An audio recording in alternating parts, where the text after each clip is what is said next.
งแต่เมื่อวานที่เราไปตกหมึกกันมาอะไรกันมาหลายๆอย่างทั้งตกหมึกทั้งจับปลา24 ชั่วโมงอยู่บนเรือนะครับตอนนี้เราจะให้คนหนึ่งนะครับที่รู้ตัวเองว่ามีปัญหามากที่สุดในการทำกิจกรรมครั้งนี้ครับเป็นคนเสนอตัวออกมาเป็นบทลงโทษเป็นบททดสอบว่าเขาจะรู้ตัวเองไหม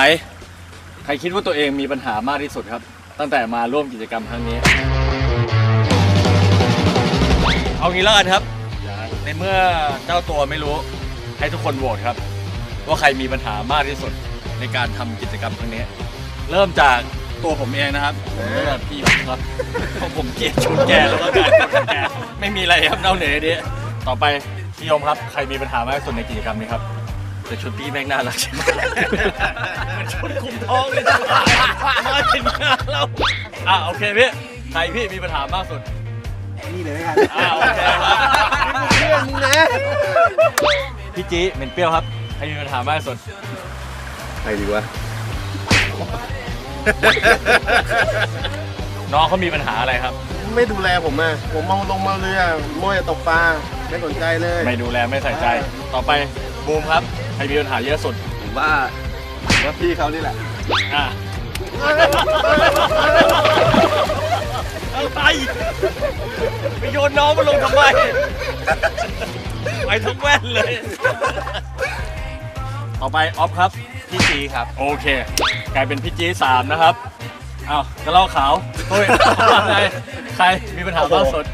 ง่ายๆนะครับรู้สึกจะโดนล็อกนะฮะพี่จีครับผมเพราะอะไรไม่ชอบครับเมื่อกี้ผลักน้องผมตกน้ำ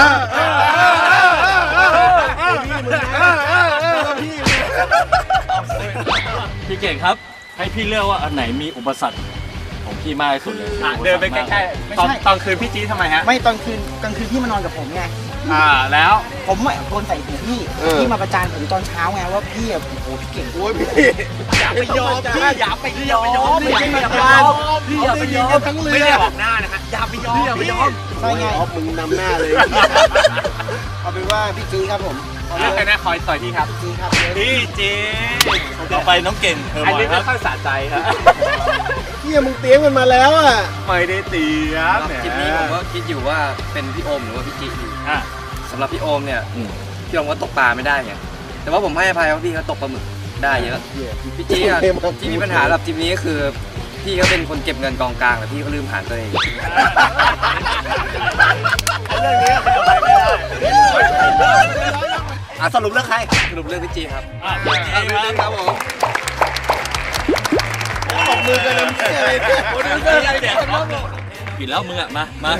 ทุกคนเลือกมึงผมผิดแล้วครับผมเมาเรือผมผิดใช่ไหมผมไม่ได้ฆ่าคนตายนะ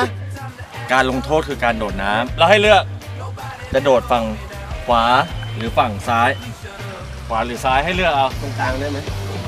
ตรงกลางได้ไหมอย่างงอแงให้ขวากับซ้ายโอ้โหอะไรอยู่ที่เองนี่ขนาดโดดน้ำพี่ยังมีปัญหาเลย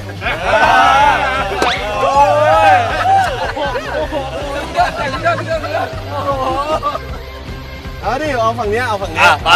งั้นเรามาเดี๋ยวเอาเลยเหรอเอาดิรออะไรไปดิพี่เอาไหนเอาเลขไหนชอบเลขอะไรแล้วแต่คุณจะปรารถนาเลยดีกว่าอันนี้ก็ได้ง่ายๆไปเลข1เดี๋ยวสิไปขึ้นมาเฮ้ยไปข้างหลังโอ้ยเขางามดักเดี๋ยวยกต้องยกเดี๋ยวก่อนมิกี้ทำไรนี่ทำไรมิกี้ทำไร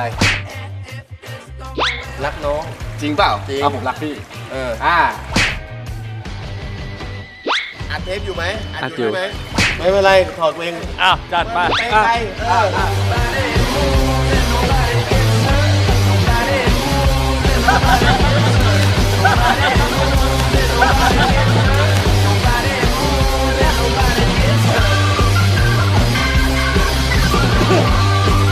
พอใจแล้วนะขออีกรอบได้ไหมพี่พอแล้วขอบคุณนะเฮ้ยจะหาไปถึงไหนเมื่อกี้จากที่โดนแบ็คเมย์ผมต้องแก้ผ้าโดดน้ำงานนี้ผมไม่ยอมคนเดียวแน่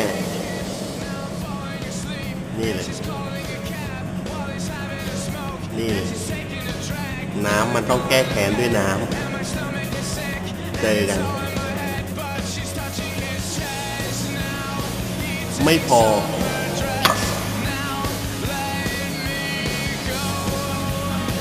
เหมือนอะไรเน่าๆไม่รู้อะ